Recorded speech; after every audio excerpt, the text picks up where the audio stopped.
Muy buenos días a todas y a todos. Nuevamente soy el Padre Nicolás desde Jutiapa, Guatemala, en este sábado 9 de mayo, en que meditamos la palabra de Dios, pero especialmente en este tiempo pascual, los hechos de los apóstoles, o sea, los primeros momentos que creció la comunidad cristiana.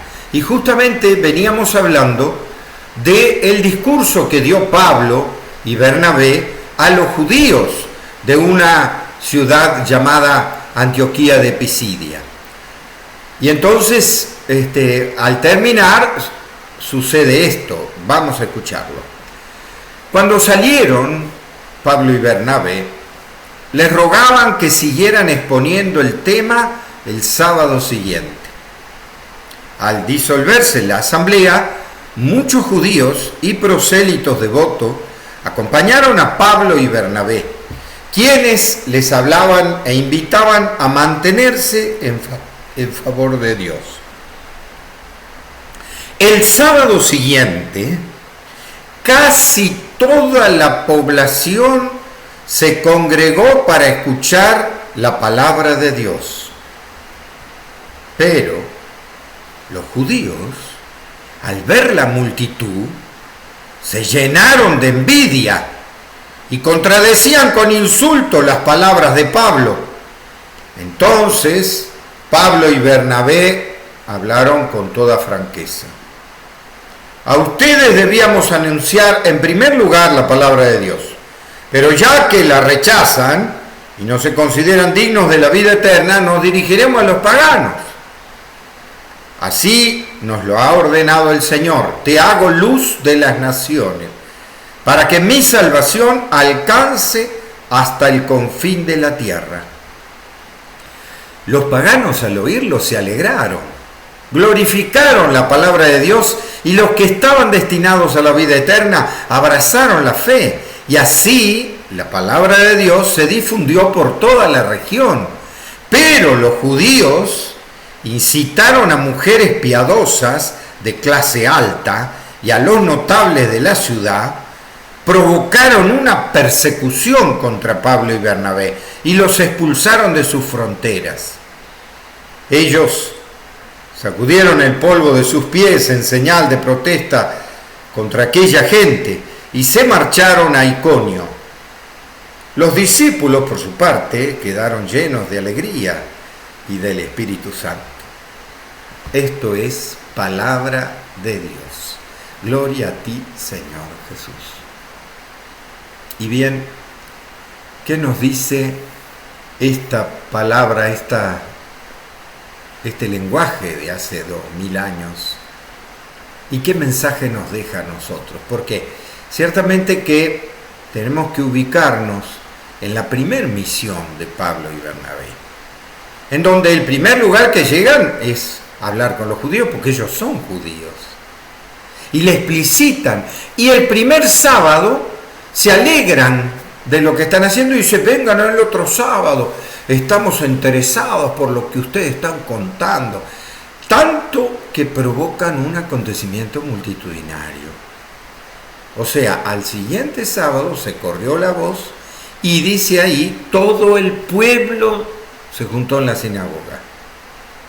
Uno dice: bueno, pero se tendrían que haber alegrado los judíos. No. ¿Por qué?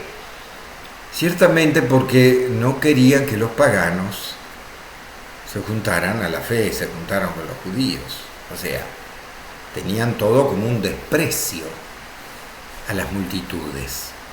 Y Pablo y Bernabé, con sus palabras, habían provocado un acontecimiento tan grande que griegos y romanos los quisieron escuchar en la sinagoga. ¿Y qué sucedió? Les brotó el odio y la envidia. Y en vez de querer escuchar, ya no importaba lo que decía Pablo y Bernabé. Ya no importaba sus razones ni nada. Había que maldecirlos, insultarlos, maltratarlos, como escuchamos que empezaron a hacer. ¿Por qué? Porque habían atraído un montón de gente que ellos no querían. Uno dice, pero no era que la palabra se tendrían que alegrar. porque traían una buena noticia. No hay peor ciego que el que no quiere ver y no hay peor sordo que el que no quiere oír. No querían ninguna justificación, no querían dialogar, querían rechazar y insultar, tanto que juntaron a algunas mujeres piadosas y gente de poder en el pueblo y provocaron contra ellos tanto que se tuvieron que ir. Sin embargo, dice que los discípulos, dice el final, se quedaron felices y alegres. Pero entonces, ¿quiénes eran los discípulos? ¿Los judíos? No, porque lo echaron. Los paganos, justamente, los griegos, los romanos, empezaron a abrazar la fe. Y ellos sí quedaron, y se desparramó la buena noticia. Porque la buena noticia de Jesús no se detiene ante culturas. Ciertamente que tuvo que haber sido un momento muy duro para Pablo y Bernabé, siendo ellos judíos, que sus compatriotas los rechacen así, tan públicamente, al punto de tener que irse. Tuvo que haber sido un golpe muy duro. Sin embargo, no se amilanaron, no se detuvieron. Dice que se fueron felices, se limpiaron el polvo de los pies y se fueron. Y uno dice, ¿por qué? Porque tenían una pasión por el proyecto de Jesús, por el reino. No le importó el maltrato. Quisieron seguir anunciando. Algunos nos escucharon, algunos nos odiaron. ¿Cómo pasó con Jesús? No temieron. ¿Qué nos dice en este tiempo de cuarentena, de pandemia, este texto que nos ilumina? Ciertamente que nosotros en Latinoamérica no vamos a sentir un rechazo porque hablemos del reino de los cielos de Jesús. No en todos los países sucede así. En el Oriente todavía los cristianos, no estoy diciendo los católicos solamente, los cristianos en general son perseguidos y martirizados en algunos lugares del Oriente del mundo, ¿no? Pero nosotros en Latinoamérica tenemos otro desafío, tal vez. ¿Por qué? Lo mismo que en Europa, porque en realidad tal vez no sea el rechazo, sino el desinterés. No me interesa lo sagrado, no me interesa, pero en el fondo no me interesa, pero cuando estamos en cuarentena y en pandemia, recurrimos a Dios. Cuando la muerte se nos acerca, nos acordamos de Dios y de lo sagrado.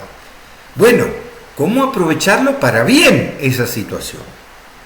¿Cómo ser misioneros con eso? Uno dice, yo misionero, ya soy grande, sí, yo voy a misa, puedo ir a hora santa, pero cuidado con eso. Mire que no vamos a ser juzgados en las misas o en las horas santas que estemos. De ninguna manera, podemos estar con toda la hora santa, pero no vamos a ser juzgados en eso. ¿En qué vamos a ser juzgados? Porque tuve hambre y me diste de comer, porque estaba solo y me visitaste, en la cárcel, preso o enfermo, y me viniste a ver. En eso vamos a ser juzgados. Entonces, en esta pandemia, ¿cómo somos solidarios? Y cuando se termine la cuarentena, a ver, ¿cómo nos vamos a abrir a la solidaridad? Porque si no, capaz que nos quedamos con un Jesús espiritualista, solamente de ritual, pero no con el verdadero Jesús que presentó un proyecto del reino que quiere cambiar el mundo, pero no con odio, no con rechazo y con envidia, no, con solidaridad, buscando el bien de los demás, buscando la realidad de los demás para iluminar con el reino de los cielos, reino de justicia, reino de verdad, reino de solidaridad. Porque en la medida que lo hagamos, estaremos siendo misioneros del reino. Atrevámonos a enfrentar esto y hacer con ese espíritu que tuvo Pablo y Bernabé, ese espíritu de Jesús que dice, cuando salgamos de la cuarentena, vamos a cambiar el mundo. Vamos a anunciar el reino de los cielos, de justicia y de verdad. Aunque me persigan, aunque me maltraten, yo voy a seguir haciendo las cosas de Dios. Que Dios los bendiga en el nombre del Padre, del Hijo y del Espíritu Santo.